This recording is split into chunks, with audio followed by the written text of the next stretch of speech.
I was born in Longview, Texas, and I remember when I was 5 years old, my mother was taking me for a ride, and I said, "Mother, who lives up there in that house?" And she said, "It's the man that took out your, it's the doctor that took out your tonsils." She said, I said, "That's what I want to be when I grow up."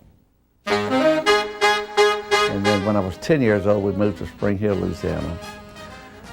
And my whole schooling at that time was geared to being a doctor. And I got picked on a lot because of that, because I wouldn't participate in very many sports. But I played football 1 year and ladder, and so after that, they quit picking on me. His mother and my mother knew each other in Vicksburg, Mississippi, and sort of grew up together. And when I was born, his mother brought him to come see me when I was born. His mother said, "Wouldn't it be something if they got married one of these years?" So I was sort of doomed, you know. I had the gree put on me, but it happened. Wow. And it's lasted 50 years. So what can you say? It's been wonderful. He went to Centenary, and I had a cousin here in town, and we used to see him over here. And if you had known him a long time ago, you wouldn't think he was like he is now. He was sort of stuck on himself a little bit.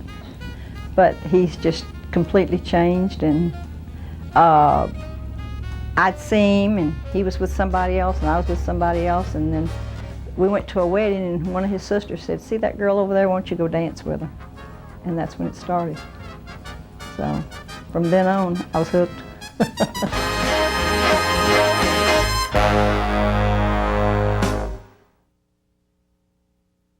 It was different with him because his outside interest was his family. I mean, he was not a golfer, was not a tennis player, and so it's the sacrifice he and my mother both made.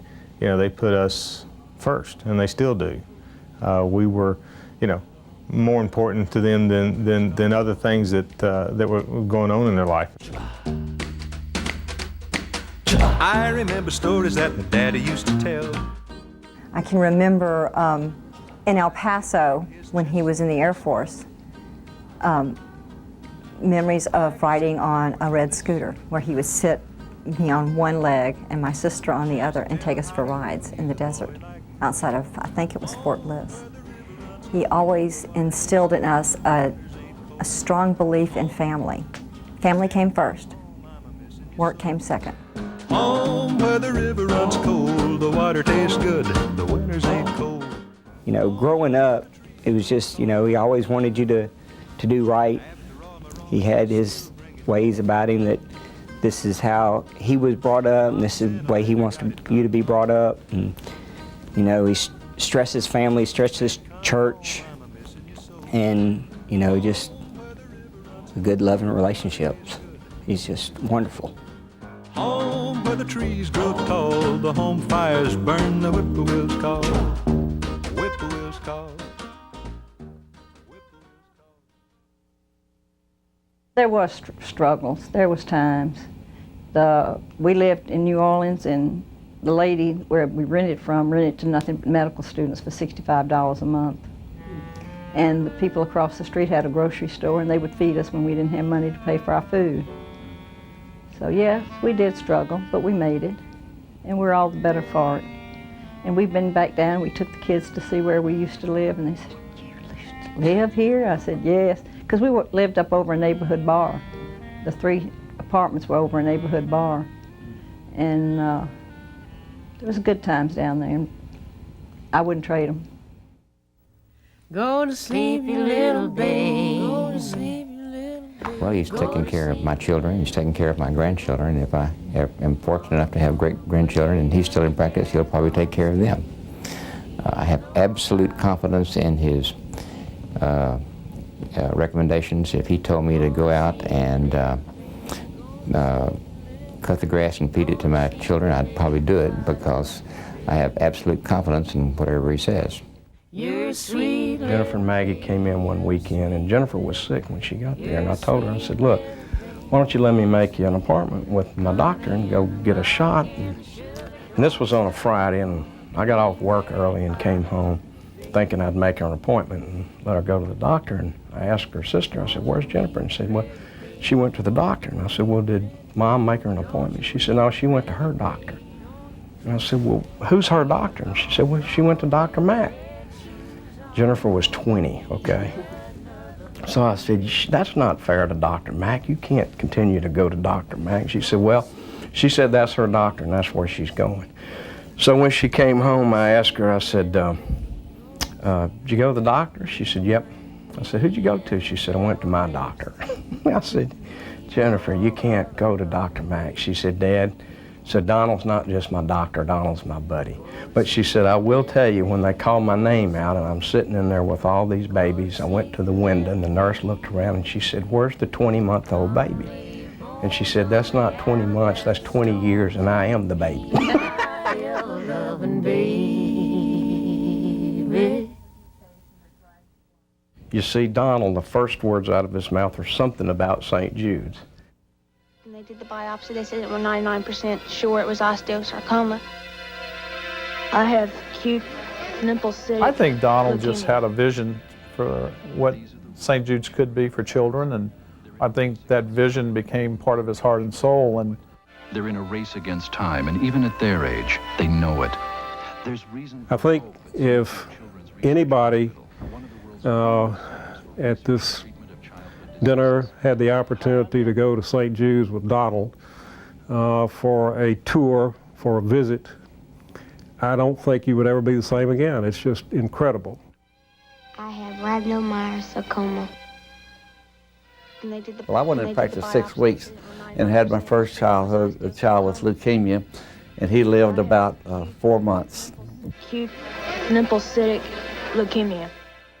Well, I had another one a month after he died, and there was a pathologist at the Shumpert said, you know, if you can keep this child well until February of '62, which was just 2 or 3 months later, Danny Thomas, the movie star, is building a hospital in Memphis, and we can send this child up there, and maybe they can cure this child. And I sent them their first out-of-town patient, came from Shreveport, Louisiana. That child lived about 14 months, which was sort of unheard of at that time. 2 months later, I guess I had a black cloud over my head. I had my third childhood cancer, and I sent him up there in about April of 1962, and 10 years ago he sent me a wedding invitation. So because of things like that, my love for children and my love to try to help them stay healthy has just grown. Hi, I'm Danny Thomas.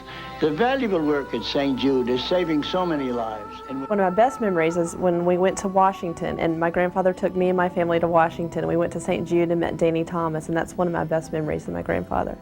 you know, St. Jude has made a remarkable promise to these children and their families. Being around Danny would make you think God was in the room with you. So help us with your tax-deductible contribution of just $16. He would teach you how important life is and how important it is to help your fellow man. And if you're alive and walking and breathing, God has been very kind to you, and you should wish this off on your fellow man. I would say Danny preached to me more than my preacher did, and I could never thank him enough. I was a pallbearer in his funeral in 1991, and I don't cry very easily, but I think I did that day. Please help some little one recover before she too has to learn the frightening language of cancer. He was fantastic. His primary goal in life, in the latter years of his life, was helping children with catastrophic diseases. And his main goal was that one day to close St. Jude's Hospital, saying that the illnesses no longer exist. And one day this may happen. We may find a preventive for childhood cancer. And it may happen within the next 10 years. I'm very optimistic.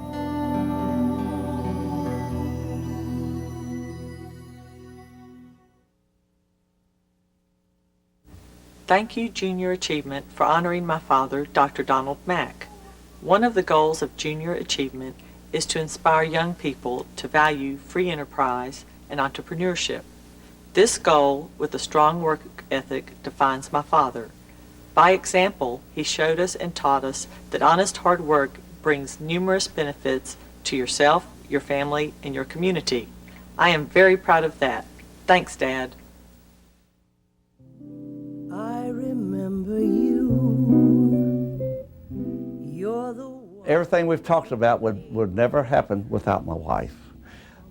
She's been a fantastic mother to my children. She's been the most perfect wife a man could have.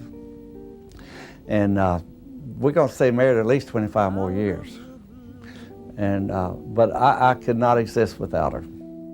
When my life is through. As a saint, I really do.